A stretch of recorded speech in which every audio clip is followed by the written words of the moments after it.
O texto que acabamos de ler no Evangelho de Lucas corresponde à primeira parte da parábola do filho pródigo. Parábola esta que está entre as mais conhecidas das Escrituras, tanto por cristãos como por não cristãos. Não há dúvida que, ao contar esta parábola, Jesus quis ensinar os seus ouvintes no passado e quer nos ensinar hoje como Deus age em relação a mim, a você, em relação a todas as pessoas que se voltam a Ele com um coração arrependido. Todas as pessoas que se voltam a Ele conscientes de que fez o que não devia, que cometeram erros e por causa destes erros encontram-se numa situação difícil na vida. É nesse sentido que, nesta manhã, nossa análise da primeira parte da parábola do filho pródigo se dará à luz da série de mensagens estabelecidas para este mês. Não andeis ansiosos, não andeis ansiosos. Isto porque é possível perceber diversas situações nesta parábola contada por Jesus em que a ansiedade se faz presente de forma até mesmo muito acentuada, tanto no filho como também no pai da parábola. São situações que nós também estamos sujeitos a enfrentar em maior ou menor intensidade. Antes, porém, de iniciar esta análise, é importante que consideremos duas afirmações sobre a ansiedade, extraídas do site de um dos hospitais mais conceituados daqui da cidade de São Paulo. A primeira afirmação presente no site deste hospital é a seguinte: qualquer acontecimento que realmente impacte a estrutura psicológica da pessoa pode desencadear ansiedade. Qualquer acontecimento que impacte a estrutura psicológica da pessoa pode desencadear a ansiedade. E a segunda afirmação é: o problema da ansiedade é mais comum do que se parece. De acordo com a Organização Mundial da Saúde, o Brasil é o país com maior percentual de pessoas com transtornos de ansiedade no mundo. O Brasil está em primeiro lugar no que diz respeito aos transtornos de ansiedade. Sendo assim, é fundamental que nos voltemos à palavra de Deus, mais especificamente à parábola do filho pródigo, a fim de sabermos como ela pode nos ajudar em relação à ansiedade em nossa vida. E em primeiro lugar, nós vamos analisar a ansiedade na vida do filho pródigo. Diversas são as situações de ansiedade na vida deste jovem, na vida deste filho mais novo daquele pai. Diversas situações que podem ser, como já disse, em maior ou menor intensidade, situações que desencadeiam a ansiedade na nossa vida também. Por exemplo, você já tomou uma decisão que num primeiro momento parecia ser a melhor, a coisa mais correta a ser feita, e depois de algum tempo sofreu grande revés, percebeu que errou, que os resultados não foram satisfatórios, pelo contrário, a decisão tomada acarretou numa grande dor de cabeça e em prejuízos na sua vida financeira, emocional e familiar? Uma segunda situação de ansiedade na vida do filho pródigo. Você já se viu sem dinheiro para comprar aquilo que é necessário para a sua própria sobrevivência? sem dinheiro para comprar aquilo que é o básico, ou então aquilo que é o essencial para a sua vida ou para o sustento da sua família? Você já passou por uma situação dessa? Ficar sem dinheiro, numa realidade tão difícil que vivemos, certamente é motivo de grande ansiedade. E isto, infelizmente, ocorre na vida de milhões de brasileiros e brasileiras na atualidade. A terceira situação: você já se sentiu sozinho, desamparado, decepcionado, sem ninguém para conversar, para compartilhar os seus dramas, as suas decepções? Ou seja, você já se encontrou na situação em que não há ninguém, não há uma pessoa sequer, um amigo, para te ouvir, ou então para te ajudar?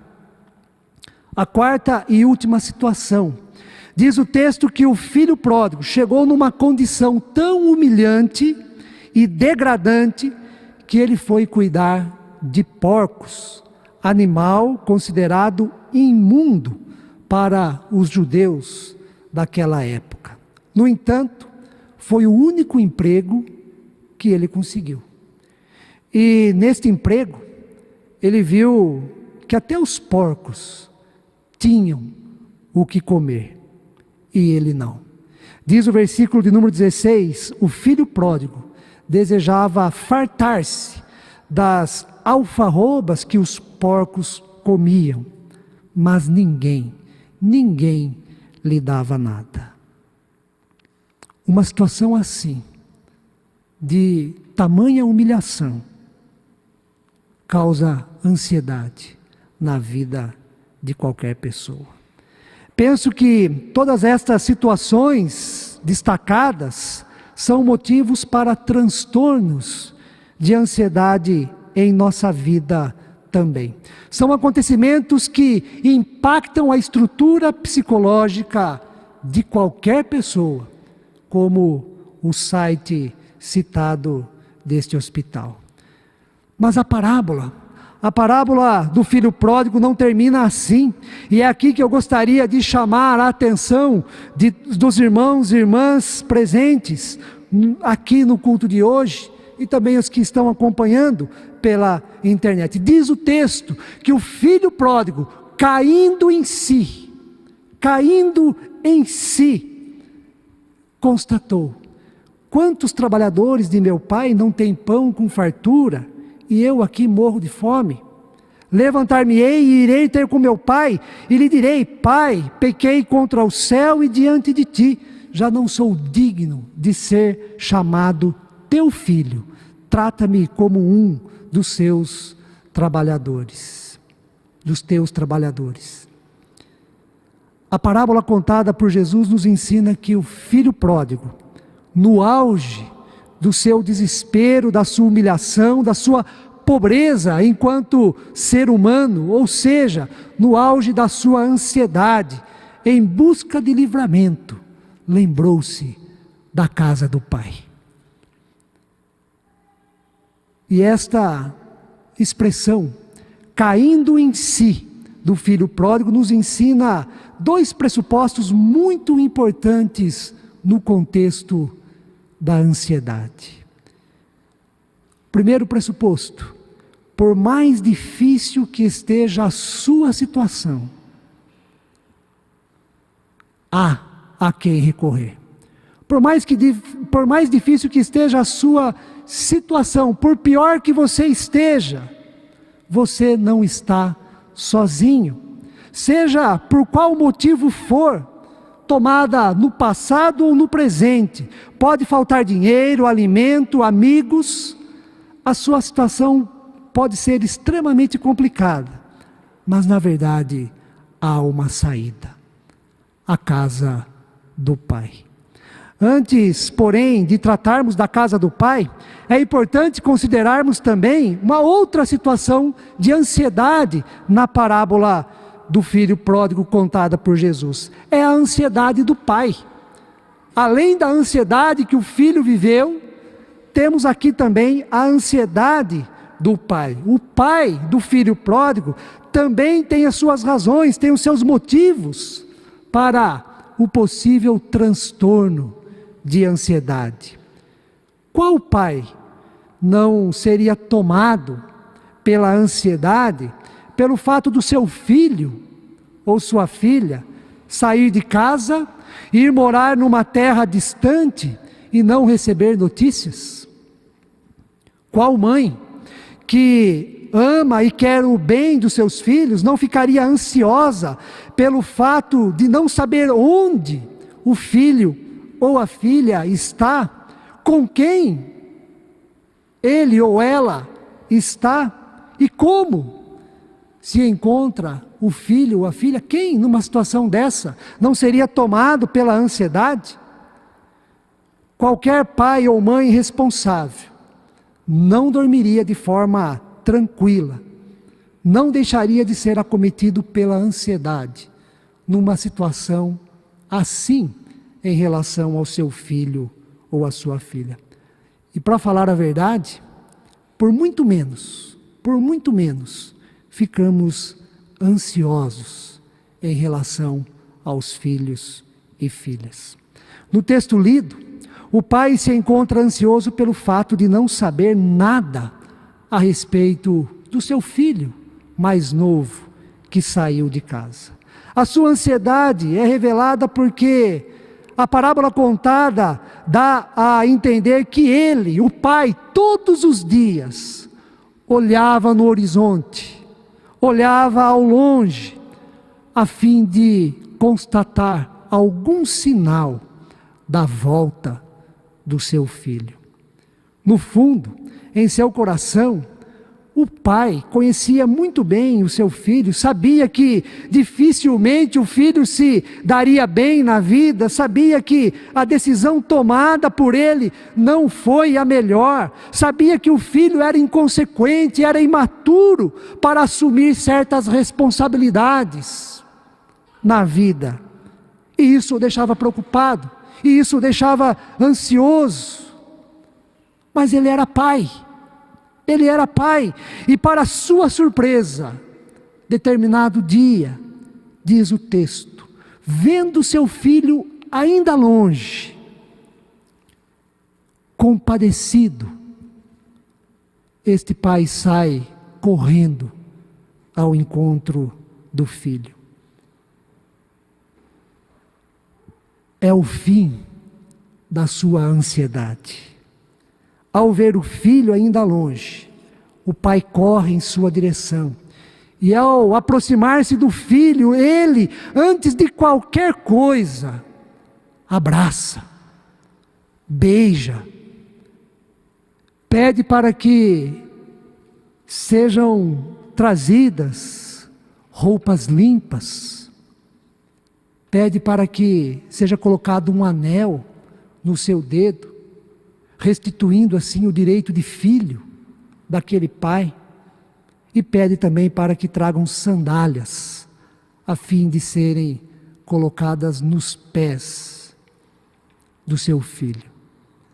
Não importa o cheiro, não importa a sujeira, não importa a aparência. O que importa é que o filho estava perdido e foi encontrado. O filho estava morto por não habitar mais na casa do pai, por estar ausente da casa do pai. Estava morto e reviveu. E para celebrar a vida, e para celebrar o retorno do filho, o pai faz uma festa. Ele pede para matar o novilho cevado e convida a todos da sua casa para comer e para regozijar-se. Este foi o fim da ansiedade do pai com o retorno do seu filho para casa, lugar de onde ele nunca deveria ter saído. Na casa do pai, o filho foi recebido, o filho foi perdoado. Nem mesmo um sermão, naquele momento, uma lição de moral, nem mesmo uma chamada, um castigo. O pai aplica em seu filho. Em vez da repreensão, o pai preferiu outro caminho, o caminho da sabedoria e o caminho do amor. Ele sabia que o filho havia sofrido demais, sabia que o filho já aprendera a dura lição que a própria vida lhe ensinou. O pai, sábio e amoroso, sabe que o momento não é de repreensão, não é de castigo, não é de um belo sermão, mas sim de celebração. Celebração pela presença e pela vida do filho que retorna à sua casa. Por um lado, no início desta pregação foi dito que o filho pródigo desta parábola representa a mim, a você e a todas as pessoas que falham e erram na vida, representa todos nós que falhamos e erramos, enquanto que o Pai representa Deus em seu infinito amor para conosco. Por outro lado, esta parábola representa também a todos nós, a mim e a você, diante das ansiedades que nós temos na vida em relação a diversas áreas em que estamos enfrentando problemas. Sendo assim, volto a repetir, eu, você, nós não estamos sem saída, não estamos sozinhos diante dos motivos que acarretam em nós a ansiedade. Pelo contrário, há uma saída, há uma possibilidade, há um caminho a ser percorrido na busca da reparação no erro, na busca da superação da ansiedade. É o caminho em direção à casa do Pai. Por causa da casa do Pai, o Filho pôde restabelecer a sua sanidade. E por essa expressão, casa do Pai, eu não estou me referindo ao templo da igreja, e nem mesmo a uma igreja enquanto instituição, enquanto denominação. Casa do Pai se encontra no âmbito da espiritualidade. A casa do Pai se encontra no coração. Casa do Pai é a nossa relação com Deus, é a nossa comunhão, a nossa confiança neste Deus que é amoroso, que é sábio, que é cheio da graça para receber a mim e a você da maneira como nós nos encontramos e para nos valorizar e dignificar enquanto pessoas, enquanto filhos e filhas dele. Caso você tenha interesse, esteja precisando e até mesmo se encontra já num estado de desespero em meio às ansiedades que vem enfrentando, quero rapidamente destacar 3 atitudes em relação à sua ida, à sua caminhada do coração, da espiritualidade, na direção da casa do Pai. Primeira atitude, vá para a casa do Pai, cultivando a fé em Deus. Cultive a fé em Deus como Pai sábio e amoroso. Como Pai, Deus conhece muito bem a sua situação. Ele é onipotente e onipresente, sabe do seu passado e também do seu presente. Ele sabe que somos passíveis de escolhas equivocadas na vida, e mais do que ninguém, o Pai sabe que perdemos muito ao supervalorizar aquilo que é relativo, a supervalorizar aquilo que é efêmero, aquilo que é ilusão, aquilo que é vaidade. O Pai nos conhece muito bem, e tendo como base a parábola contada por Jesus, o Pai, ao te ver voltando, ao ver você indo em direção a Ele, o Pai também irá ao seu encontro, e o abraçará, e o beijará, e pedirá para trazerem a melhor roupa e o vestirá. O pai também pedirá para trazerem um anel a fim de ser colocado no seu dedo, bem como sandálias para serem colocadas em seus pés. Por fim, o pai organizará uma festa pela sua chegada. Cultive a fé em Deus. A fé de que a casa do Pai é lugar de acolhida, não de rejeição. A casa do Pai é lugar de cura, não de enfermidade. A casa do Pai é lugar de comunhão, não de solidão. A segunda atitude: vá para a casa do Pai, certo do perdão. A casa do Pai é lugar de perdão, de reconciliação. O pai perdoa o filho que o ofende, quando ele pede a parte da herança que lhe cabe, estando o pai ainda vivo. Isso já é inoportuno nos nossos dias. Um filho pedir parte da herança enquanto o pai ainda está vivo. É um ato até de desrespeito. Mas o pai perdoa. O pai perdoa o filho inconsequente que toma decisões erradas na vida, que sai de casa, que age de maneira irresponsável. É assim que Deus age para comigo e para com você. Sem dúvida, uma das coisas mais difíceis na vida humana é perdoar o outro. Perdoar é difícil, mas pode ter certeza, é a melhor coisa a ser feita. É isso que o Pai nos ensina. Pode ser que demore um tempo para que o perdão aconteça em nossa vida, em nosso coração. Mas o perdão é mais benéfico para aquele que perdoa do que para aquele que é perdoado. O perdão é mais benéfico para aquele que perdoa do que para aquele que é perdoado. Quem perdoa se liberta do remorso no coração. Quem perdoa elimina o fardo pesado da vingança, da angústia. Quem perdoa fica com a mente e o coração mais leve. Por isso, vá para a casa do Pai, certo do perdão de Deus para a sua vida, e diante desta atitude do Pai, aprenda também a perdoar.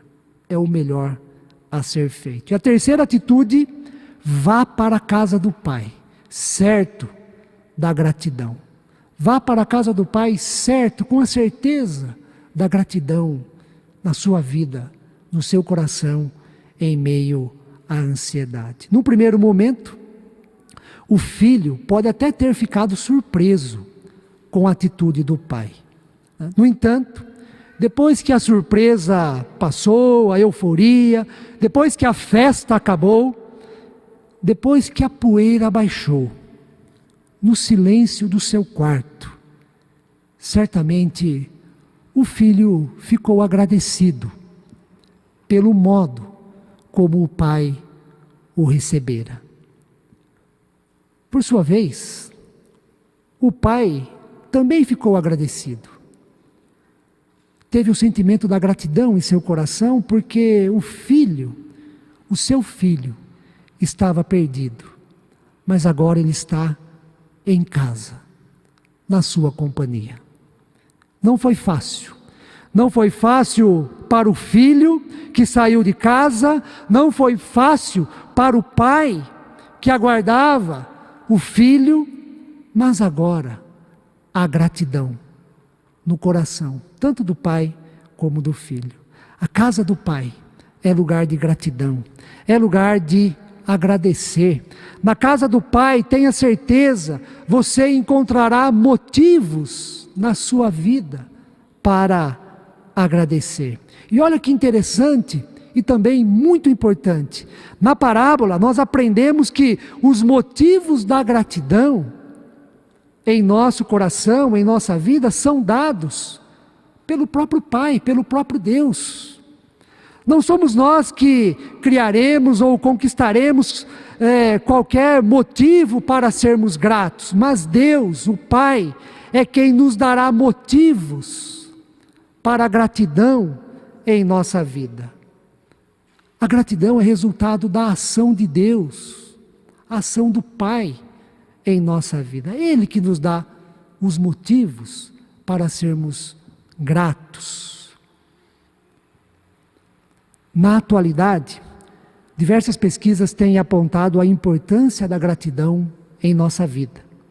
Ela deixa o coração mais saudável, deixa a vida mais leve e proporciona sentimentos de bem-estar, de autossatisfação e autorrealização, para não dizer felicidade. A gratidão é um dos ingredientes da felicidade na vida humana.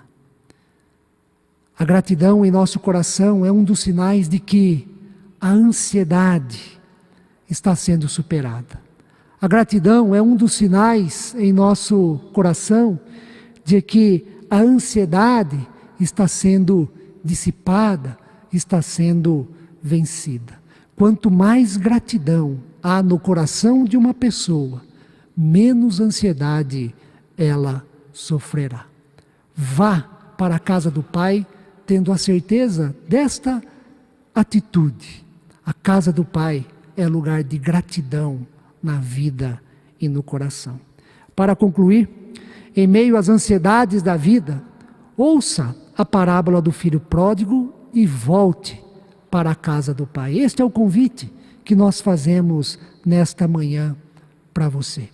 Mas volte para a casa do Pai com fé em Deus, em fé na sabedoria de Deus, no amor de Deus para com você.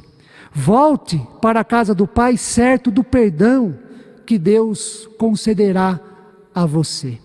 Volte também na certeza de que o Pai dará motivos para você ser grato a Ele e ter mais esse sentimento de gratidão na sua vida. Que Deus assim abençoe a cada um dos irmãos e irmãs. Amém.